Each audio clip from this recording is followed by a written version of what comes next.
Bonjour Madame Mengue. Bonjour Monsieur. Alors cette actualité gabonaise.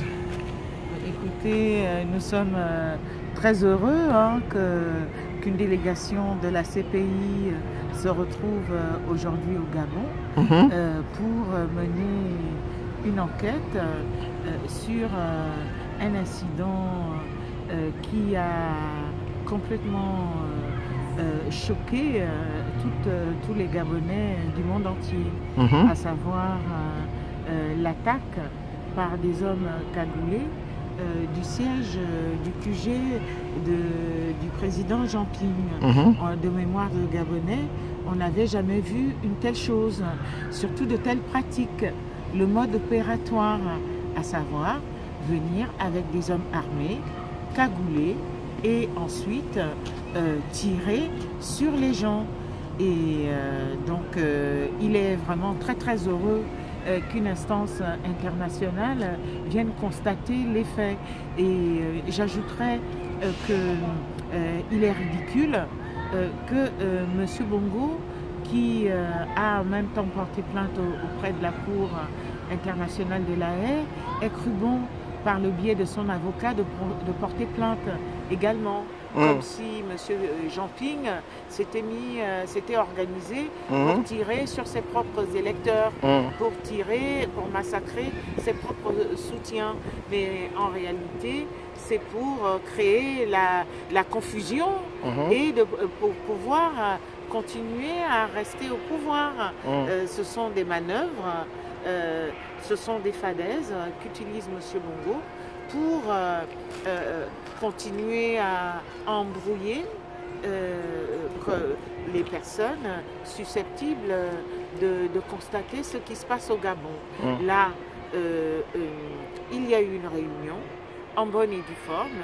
Le président Jean Ping était accompagné de son avocat et nous allons voir, ils vont pouvoir constater de façon neutre ce qui s'est déroulé non seulement au QG, mais pendant toute la période post-électorale. Parce que ce n'est pas seulement au QG de M. Ping qu'il y a eu une attaque de cette nature. Il y a eu également des massacres dans plusieurs endroits de la ville. Donc, pour nous, pour les Gabonais, il est heureux que le droit international s'intéresse enfin. Et vous faites confiance à ce droit international via la Cour pénale internationale? En tout cas, moi, je préfère que ce soit la Cour internationale que l'Union africaine, qui pour le moment n'a résolu aucun problème, mais en même temps ne nous a créé aucun souci. Nous prenons acte du fait qu'elle ne nous a pas été hostile, mais elle n'a rien fait non plus en faveur de M. Bongo. Mais en tout état de cause, il est très important que les instances internationales en lesquelles nous avons cru jusqu'à présent, puisque c'est dans ce cadre-là que l'Union européenne, la mission d'observation de l'Union européenne s'est rendue au Gabon.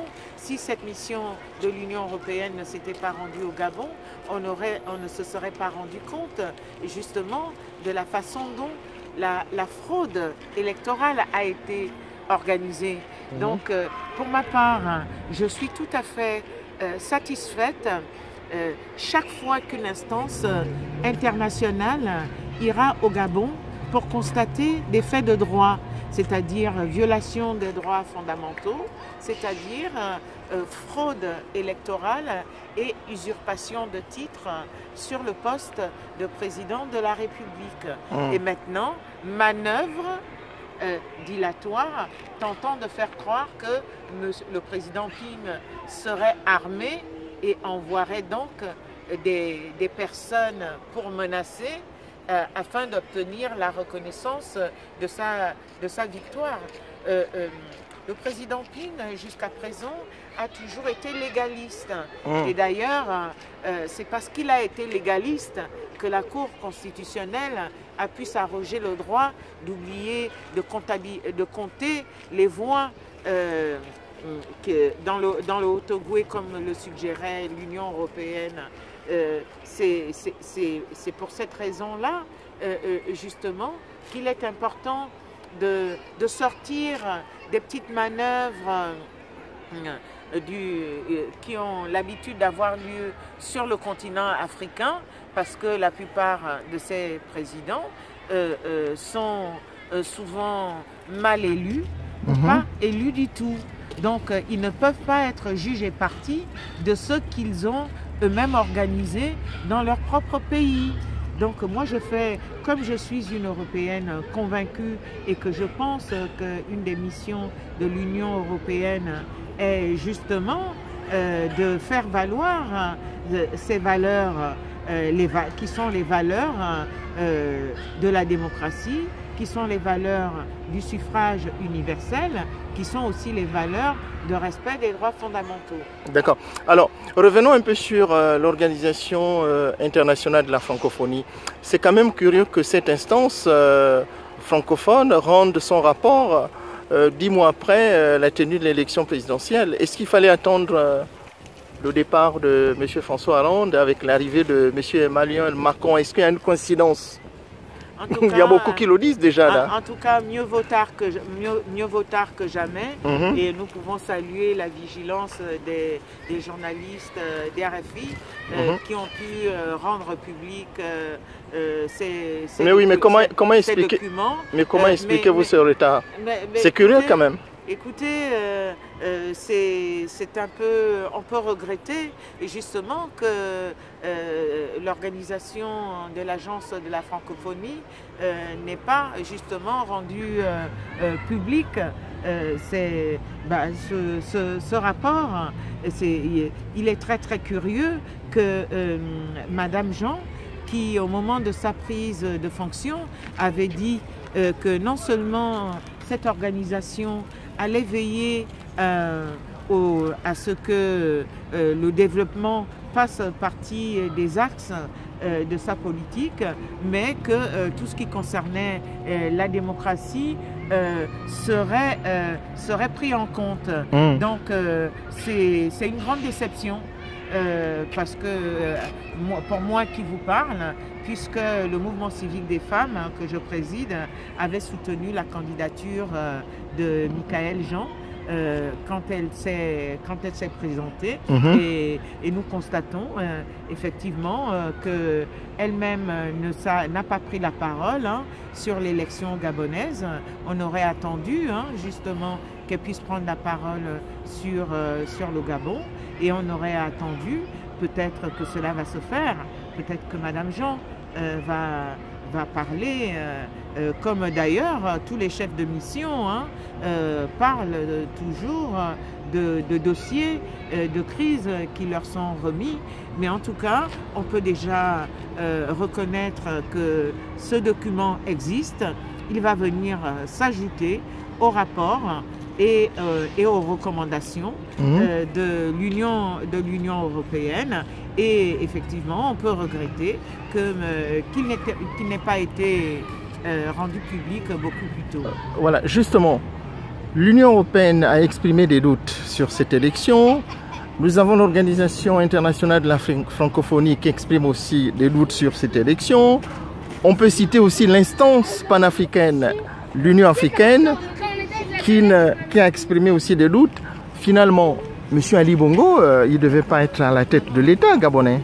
Il est bien seul. Alors, cela veut dire qu'au niveau de la diplomatie internationale, M. Bongo est très isolé. Et comme nous ne sommes pas loin, nous sommes à quelques pas de l'ambassade du Gabon. En France, ouais. En France, où les Gabonais, depuis 10 mois, marchent et résistent pour faire reconnaître une valeur, à savoir le suffrage universel, que l'on respecte leur choix, c'est-à-dire qu'ils ont voté pour Jean Ping.